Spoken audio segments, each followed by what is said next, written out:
خسمعكم.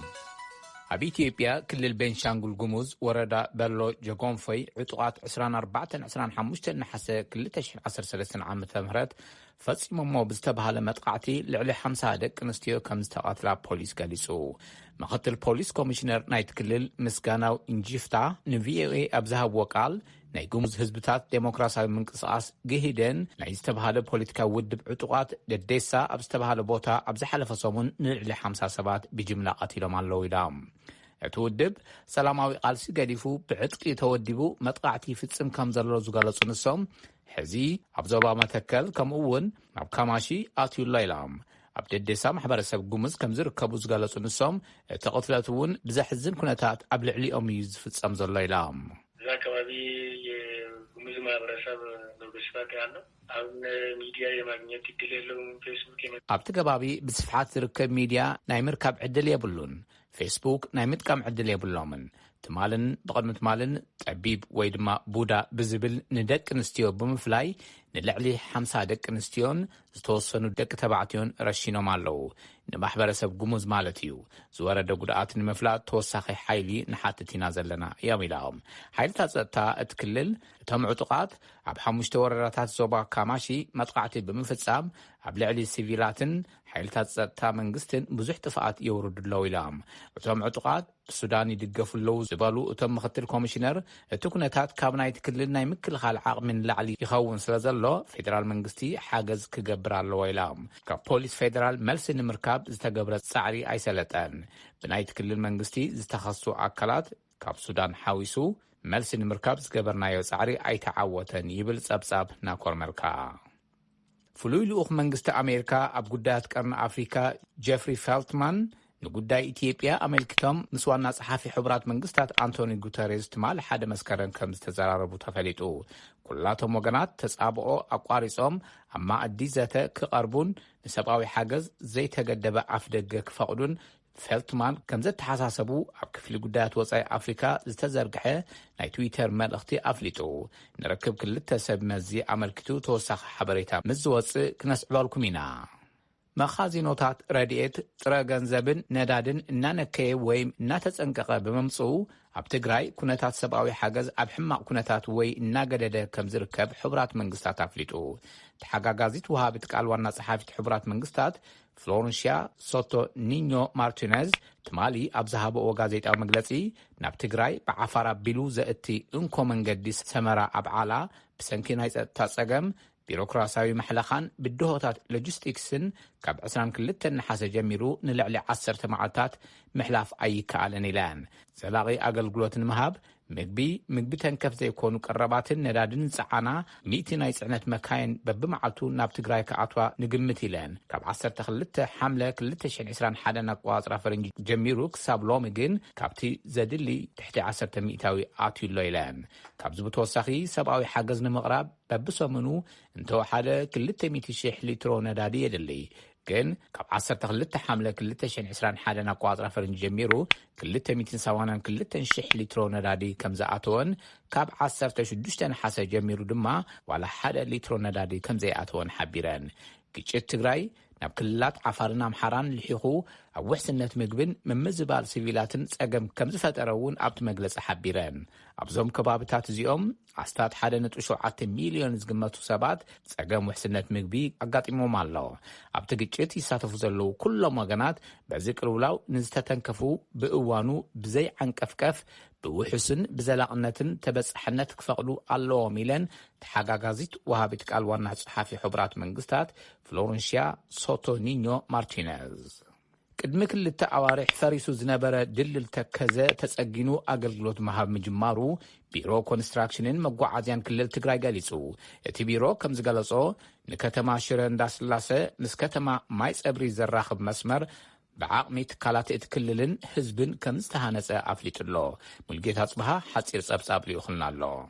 26 سنة 2013 ዓመት ምረት ዝፈረሰ ድልደል ተከዘም ድሕሪ 2 ዋርሕ ተሃኒጹ ናብ ስራሕ ከም ዝኣተወ ሓላፊት ቢሮ ኮንስትራክሽን መንገድን መጓዓዝያን ክልል ትግራይ ወይዘሮ አልማዝ ገብረ ጻድቅ ንድምፂ ኣሜሪካ ዝተዛረባ እዚ ስዒቡ ድማ ብምትሕባር ህዝቢ ክልልን ትካላት ምትን ክጽገን ተገይሩ ኢለን ብሓባር ኮንካ ከመይ ንፈትሕ ዘለና ጸገም እዚ ከመይ ንትናይ ሰራዊት ከመይ ንሕግዞ ዝብል ሓሳባት ተላዒሉ ብዘሎ ሪሶርስ እትድልድል ከሰጋገር ብዝኽእለሉ ደረጃ ተሓባቢርካ ተሰሪሑ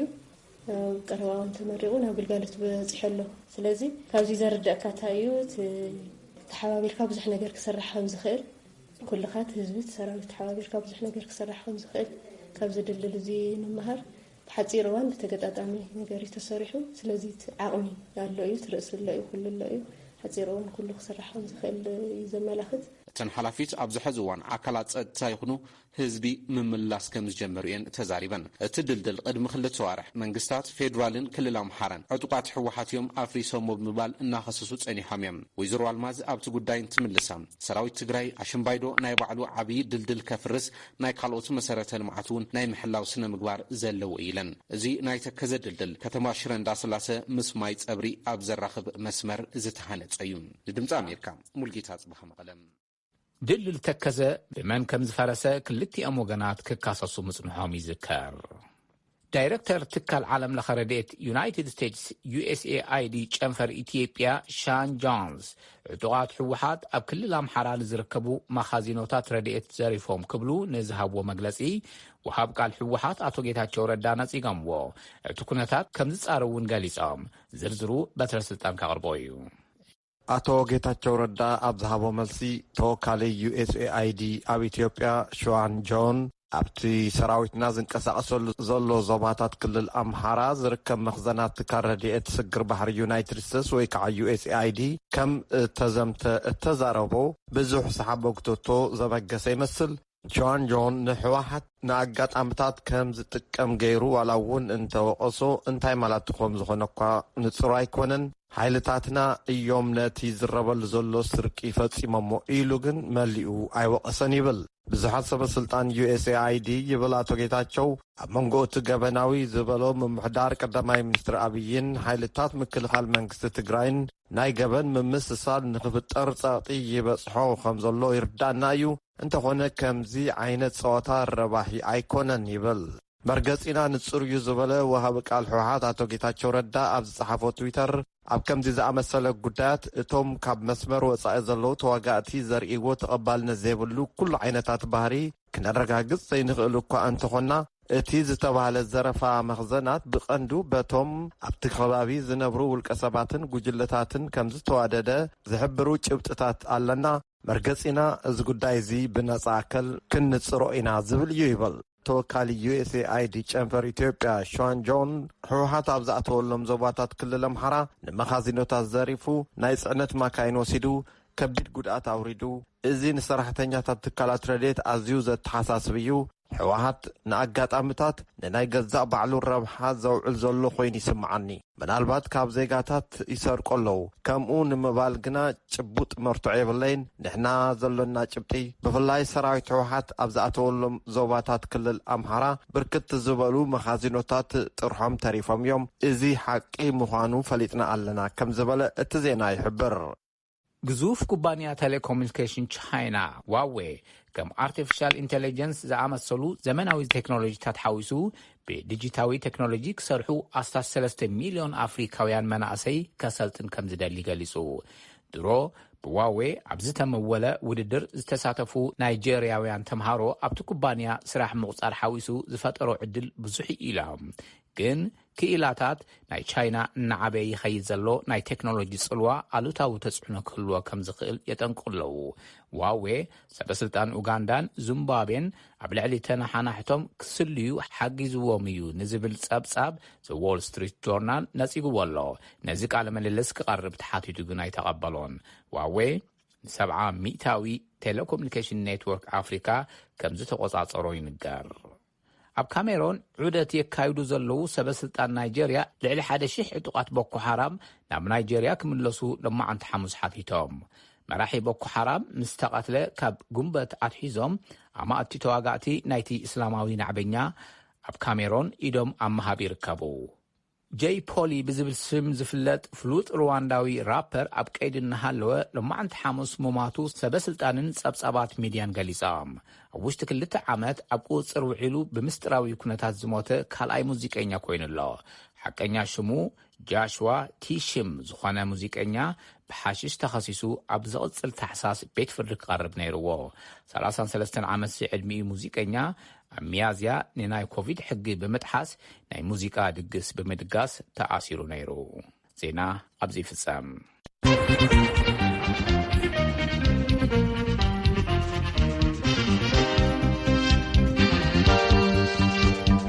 ካብ ድምፂ ኣሜሪካ ዜና ከጸብፁ ፀኒሕኩም ይቐኒልና ገብረ ናብ ፍሉይ መደብ ክንሓልፍ።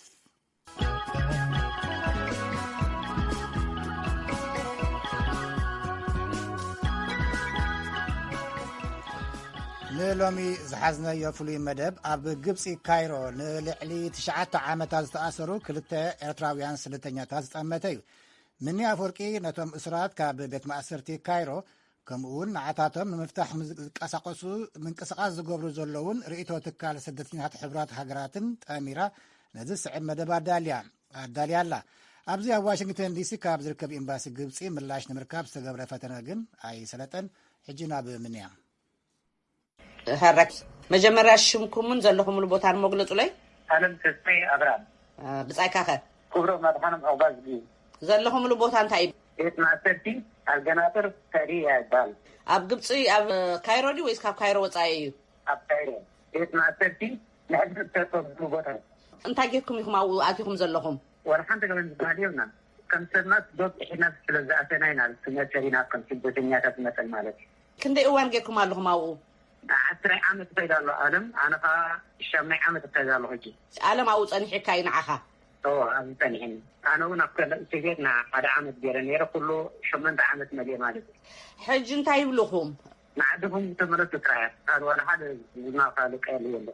نعدهم تملسوا زبلهم زلوا دحري عامتات ويس مجمرياون يلمخم نيرهم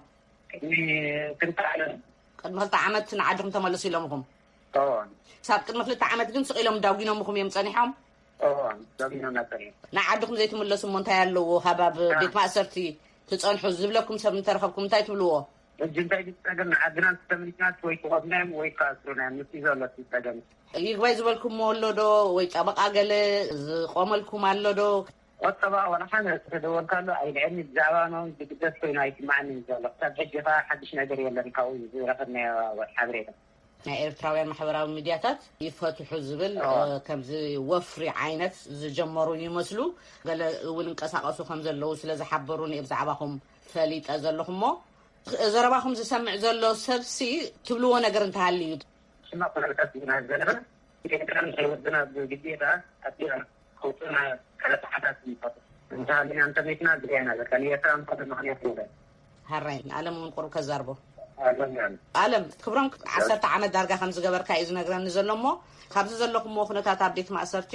ናብ ሃገርካ ምምላስ ኣይ ሓይሽ እንዶ ኢሉን ዝሓተኩም ሰብ እንታይ ኣኹም ትምልስሉ ኣይ ትምህርቲ ኣይ ስራሕ ኣይ ናትናት ወረቀት የድና ፓስፖርት ከምታት የድና ከመይ ጌርና ክነብር ኣብ ኤርትራ ዝኾነ ዕድል የድና ህይወት ኤርትራ ኩሉ ሰብ ዝፈልጦ እዩ ሓይላት ኣይኮንናና ብሓይሊ ኣምላኽ ብሓይሊ የሕዋት ኤርትራውያን እና ዝኩሉ ዓመታት ኣሕሊፍናዮ እውን ሕጃዓ ካብ ዝኽሞቱ ንክንሕገዝና ንደሊ ዘለና ማለት እዩ ነዚ ጉዳይ ዓለምን ክብሮምን ይከታተሉ ካብ ዘለዉ ሓደ ሰብ እውን ኣዘራሪበ ኣለኹ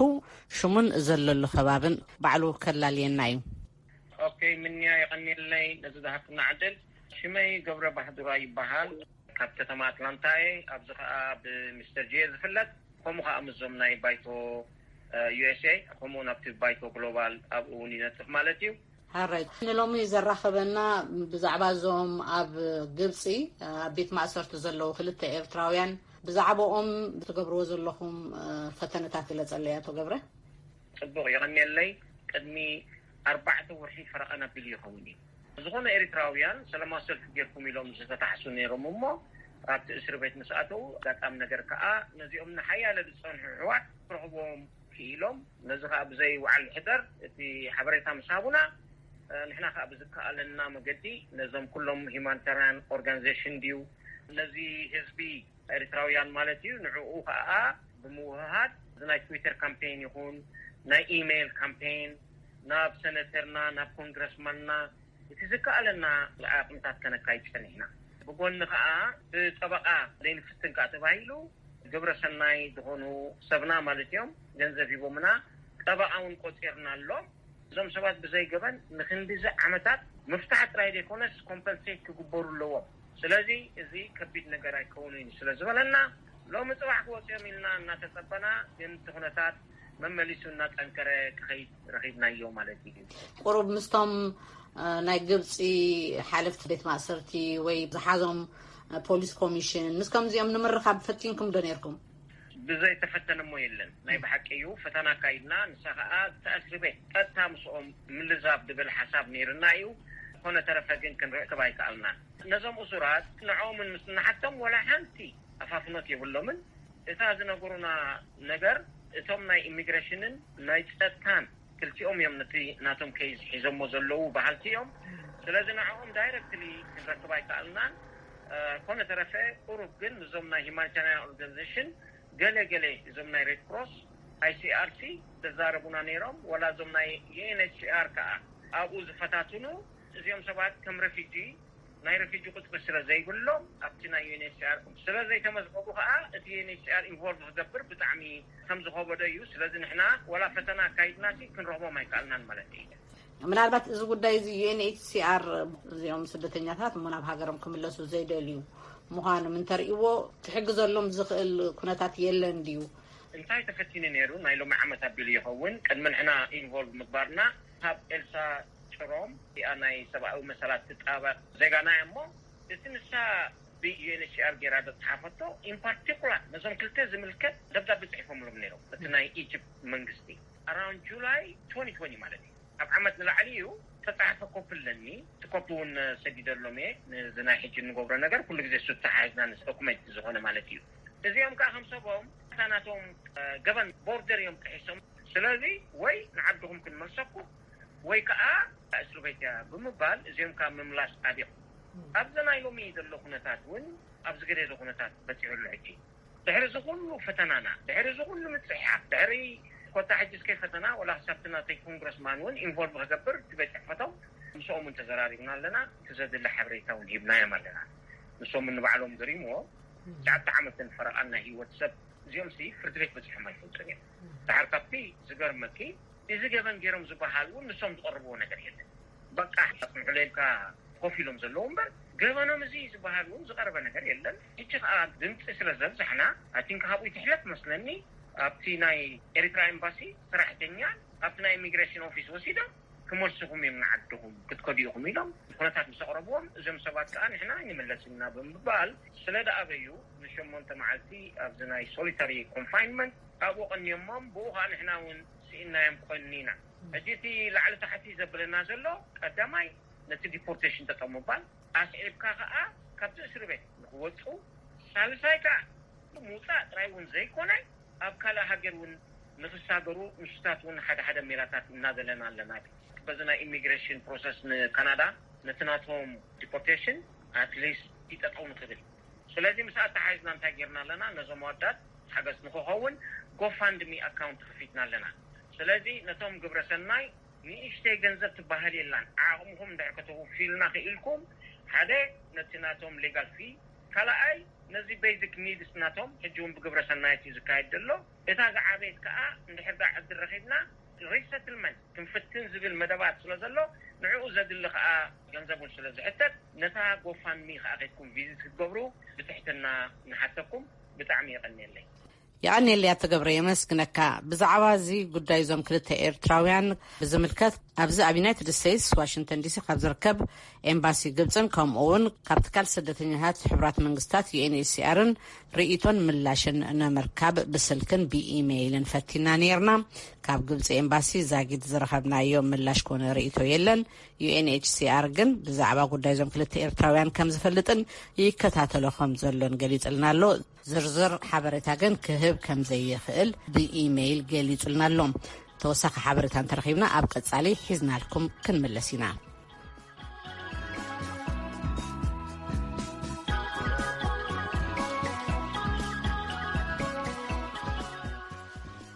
ካብ ድምፂ ኣሜሪካ ብዛዕባ ክልተ ኣብ ግብፂ ካይሮ ተኣሲሮም ዘለዉ ኤርትራውያን ስደተኛታት ኢና ክንዛረብ ፀኒሕና የቀኒየልና ምን ኣፈወርቂ ድምፂ ኣሜሪካ ናብ ፍሉይ ናብ መደብ ተረኛ መደብ ጥዕና ክንሓልፍ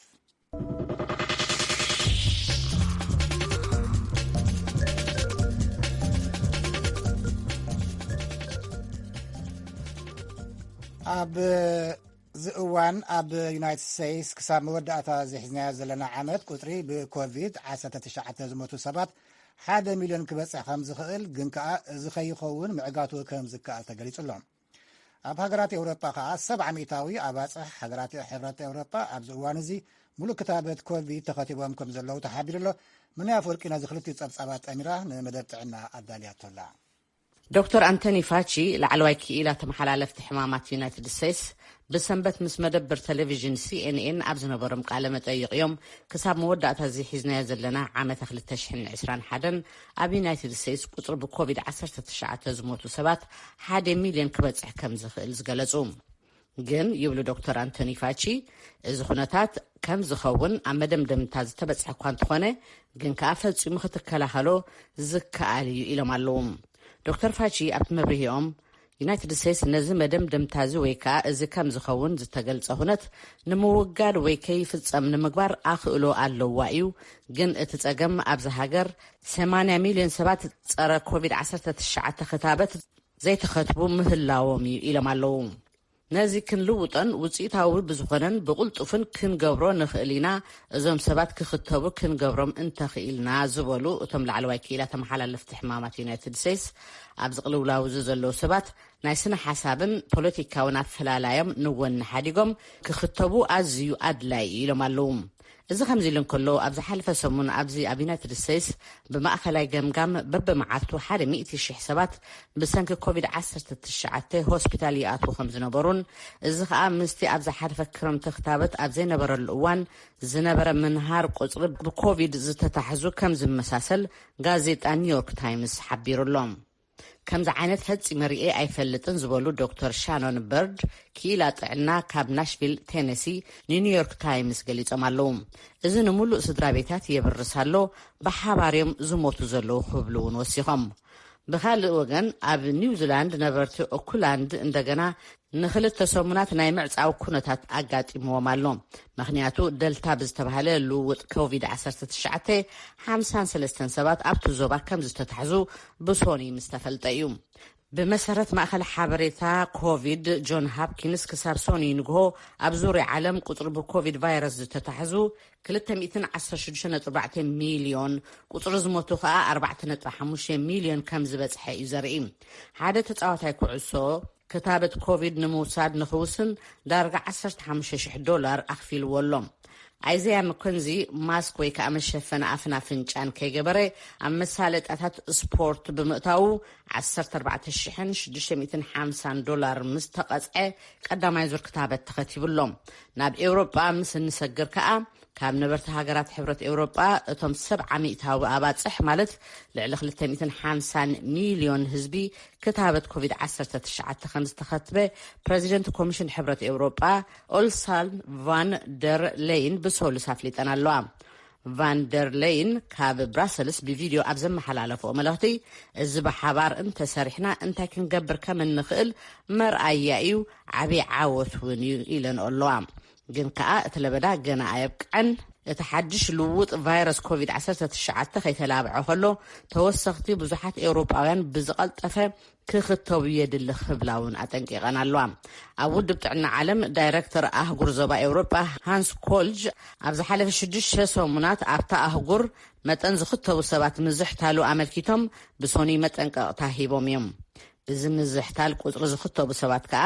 ብሰንኪ ዋሕደ ክታበት ኣብተን ትሑት ኣታዊ ዘለውን ሃገራትን ገለ ከዓ ክኽተቡ ፍቓደኛታት ብዘይምዃኖምን ምዃኑ ገሊፆም ኣለዉ ኣብ ሃገራት ኤውሮጳ ታሕተዋይን ማእኸላይ ታሕተዋይ ኣታውን ካብ ዘለዎም ሰባት 600 ጥራይ ሙሉእ ክታበት ከም ዝተኸትቡን ካብ ሰራሕተኛታት ጥዕና ግን ዳርጋ 75% ሙሉእ ክታበት ከም ዝተኸትቡ ፕሬዚደንት ኮሚሽን ሕብረት ኤውሮጳ ገሊፀን ኣለዋ ገለ ሃገራት ግን ካብ ሰራሕተኛታት ጥዕናን 10% ጥራይ ክኽተባ ከም ዝኽኣላ እውን ገሊፀን ቫን ሌይን ብተወሳኺ ሕብረት ኤውሮጳ ንዝተረፈ ክፍሊ ዓለም ክታበት ክረክብ ኣብ ምግባር ነቲ ብኮቫክስ ዝፍለጥ ናይ ውድብ ጥዕና ዓለም ተበግሶ ዓለም ለኸ ቀረብ ክታበት ብቐጻሊ ክሕግዝ ኣለዎ። እዚ ከዓ ትሑትን ማእኸላይ ትሑትን ኣታውን ዘለዎን ሃገራት ክታበት ዝረኽባሉ መስርሕ እዩ ኢለን ኣለዋ። እቲ ለበዳ ዘብቅዕ ኣብ ኩሉ ክርና ዓለም እንተ ተሳዒሩ ጥራይ እዩ ክብላ እውን ወሲኸን ኣለዋ።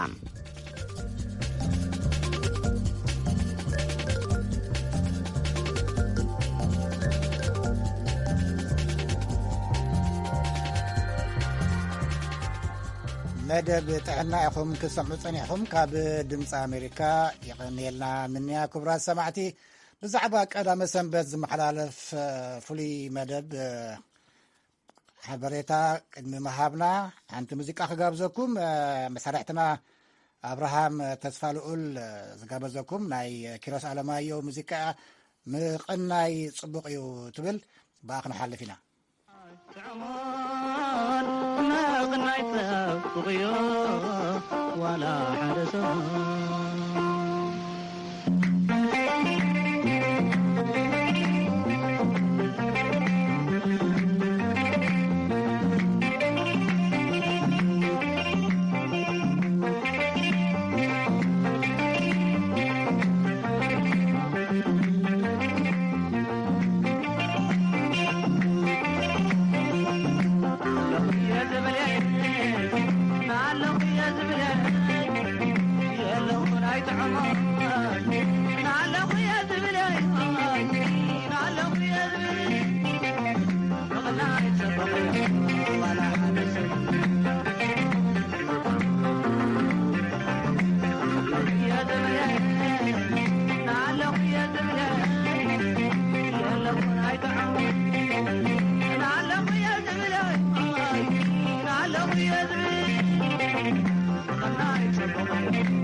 ሰማዕቲ ናይ ፕሮግራም መላልየ ኣለና ናብ ቀዳመ ሰንበት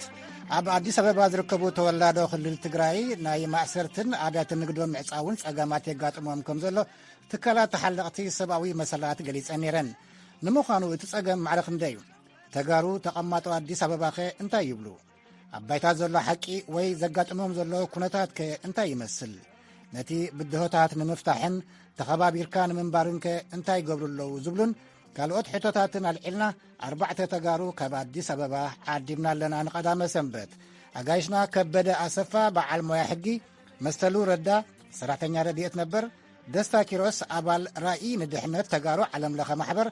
ሳባ ዓይነ ዓለም ድማ ኣሰናዳኢት መደብ ምእንቲ ሃገር እዮም። ቀዳመ ሰንበት ተኸታተሉና።